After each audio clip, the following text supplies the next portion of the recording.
Hey, what's up? This is Don, and welcome to the second part of the VideoFort Sports Ident tutorial series. Just a quick disclaimer before we move on.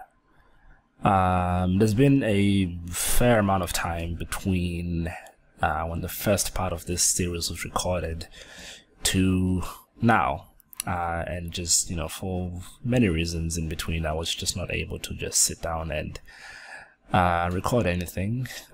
Busy schedules. I was ill for, nearly 2 weeks and so on.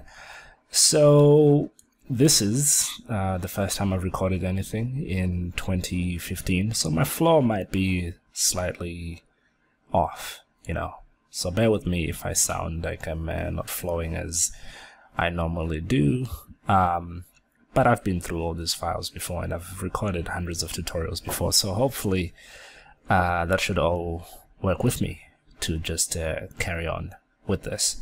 So with that out of the way, what we're going to be doing in this tutorial series, or in this part, see, I'm off.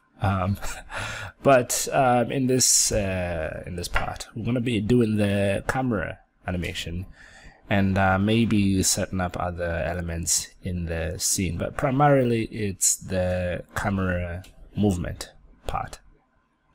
So going back to our preview, this is what it looked like, and yeah, we want to do this camera move which kind of sweeps right next to the floor and then kind of turns around and looks up at the logo there. Okay, so let's get back to cinema.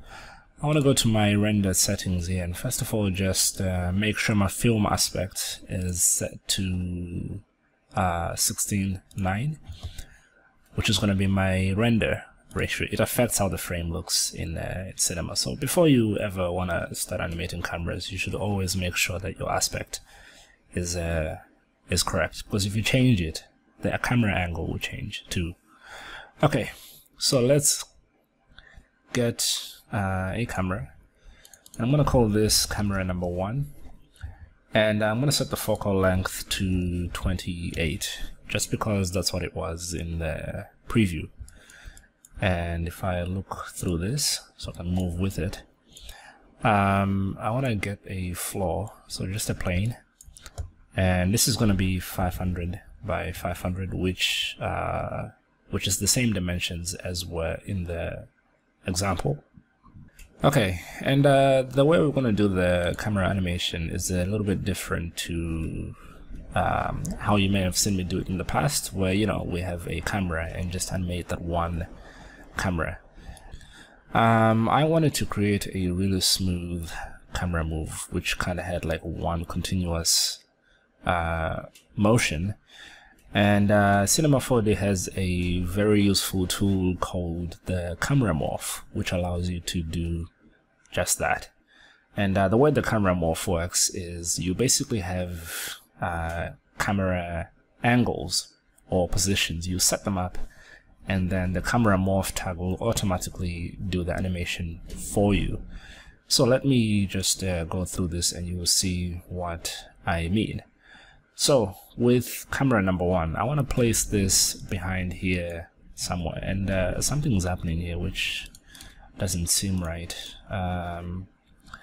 Okay, it's just that this in the timeline is I've shifted it 2 seconds, this whole setup we had in the first tutorial, so it doesn't start playing until 2 seconds, so that's why this looks kind of funny, but it's like that basically. Let me shift all of this back to 0 for now, just so we have something from the beginning of the timeline. And I want to go to camera number 1, and this is going to be the starting position, and it's going to be somewhere behind the logo here, before we sort of go past this point where the flow ends. So let me zoom in some more. So something like this, maybe, just looking at the logo at a slight angle. Okay, so that's camera number 1, and then I want to copy this, and let's call this camera number 2, And in the example, the camera kind of moves quickly toward the logo and then kind of sweeps underneath, giving you this kind of angle where you see the logo up here. So let's try and create a similar position. So something like that. And then I will duplicate that one more time, and this will be camera number 3. And if I look through this, I want to go to the front of the logo, and this is going to be the final resting point. So something like this, where the logo is dead center. Okay, so those are the basic positions for these. We may tweak them some more, but for now, let's carry on with this setup. So when I have my 3 cameras, I want to go to Create, Camera, and Camera Morph. Now, depending on what version of Cinema 4D you have, this feature may not be available to you. I cannot remember off the top of my head when this was first introduced, but it may have been release 14 or 15. I don't think 13 has it. So if you don't have this, then I recommend upgrading your version of Cinema so you have this feature. Okay, so Camera Morph. Because I had all 3 cameras selected, the Camera Morph tag here, and this new other camera, it will contain those 3 cameras. So with the tag selected here, let me jump out of this so I can see the whole setup. We have our 3 cameras, so you have 1, 2, and 3, and then if I play around with this blend property, you can see this 4th camera which is moving between those 3 positions that we set up manually. So let me just keyframe all of this. I'm gonna go to frame 0 and keyframe. Let's go to the end of the whole thing, say 5 seconds, or maybe 4 seconds, and then blend to 100%, and then set that keyframe. And now if I play this through, you can see that camera moves in between an automated path between the 3 angles that we set. And if we look through this, it's gonna look something like this. So a good starting point, but we need to make some adjustments. First of all, the timing is wrong, and then also where the camera is looking is also wrong. If I go to the example again, you can see that at all times the camera is looking in the center of the scene, regardless of where the actual camera is in that scene. So the center is around here somewhere, and it's always looking at that point. And how that was done was using target tags. So if I create a new object, let's call this camera target. I want to go to all the cameras in the scene, so that now includes this 4th camera as well, this morph camera. And right click, go to Cinema 4D tags, and then I want to get the target. And then under target object, we want to drag this thing right here. And that's going to change how these cameras, well, the ones we set up at the beginning, it's going to change where they are looking. So if we go back to the morph camera, you would think that would fix the problem.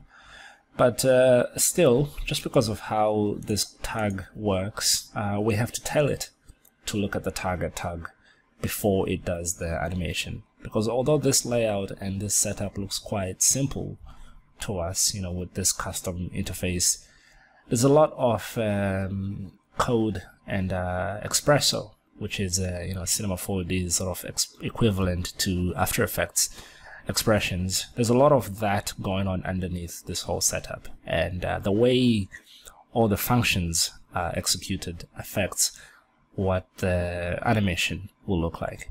And right now, the order in which those functions are being done does not allow the camera morph to take the target tags into account. So we have to change something. If we go back to the camera morph, I want to go to the basic tab, and under priority, instead of running the expression first, we wanted to look at the animation first. And now if I go through this, you're going to see that it's constantly looking at the center. And this is exactly what we want. And just to show you that made a difference, this is the after, where the logo is always central.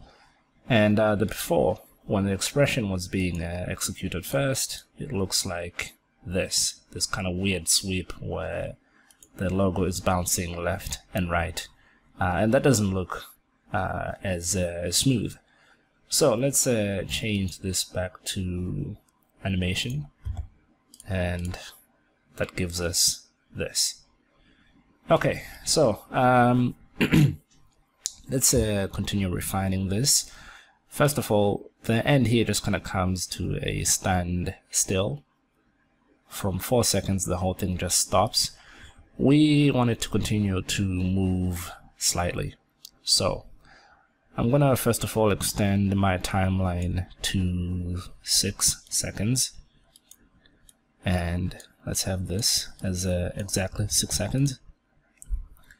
And on camera number 3, let me look through this.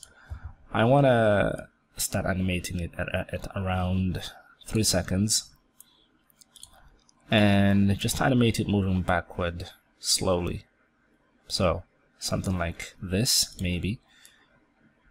And I'm gonna go through this and just linearize the keyframes. So from 3 seconds, this is gonna start moving backwards.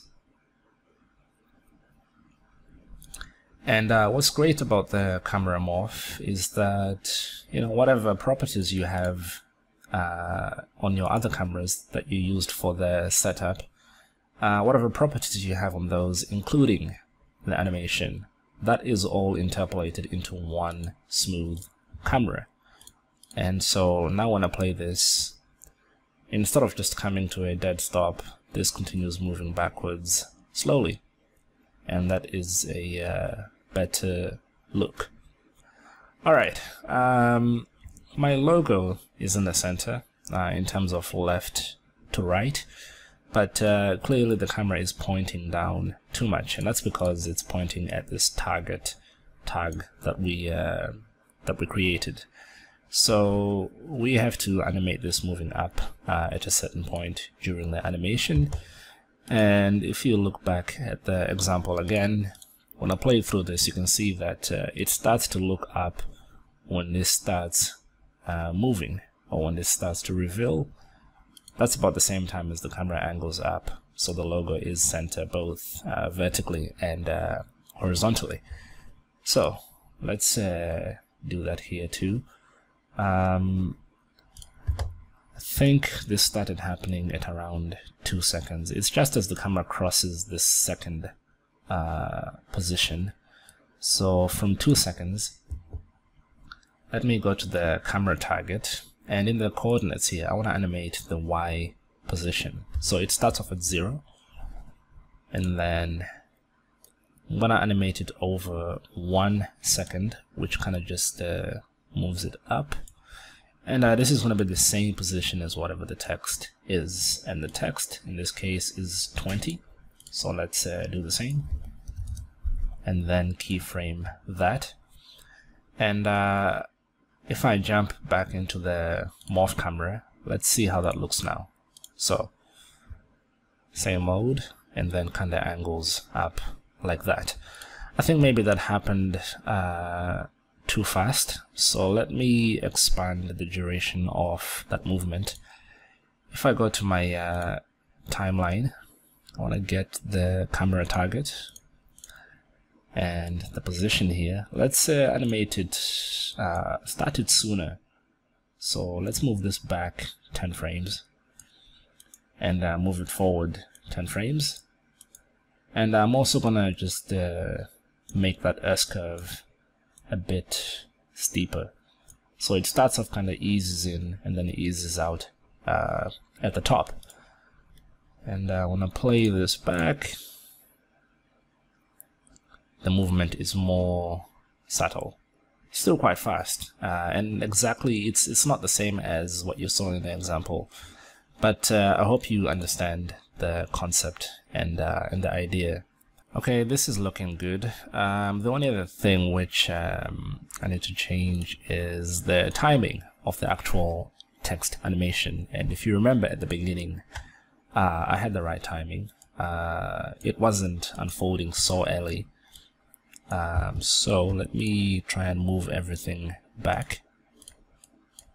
So if I get the effectors here, which I think is everything that we need, I'm gonna move them to around 2 seconds.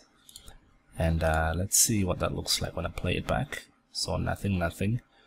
And then it starts to form. Now I think that is probably too late, because I think this should start to form before we cross the second camera. So let me time that back slightly. And now when I play it back, it should be more correct. And I quite like how that looks. I think the second camera is too far away from all of this.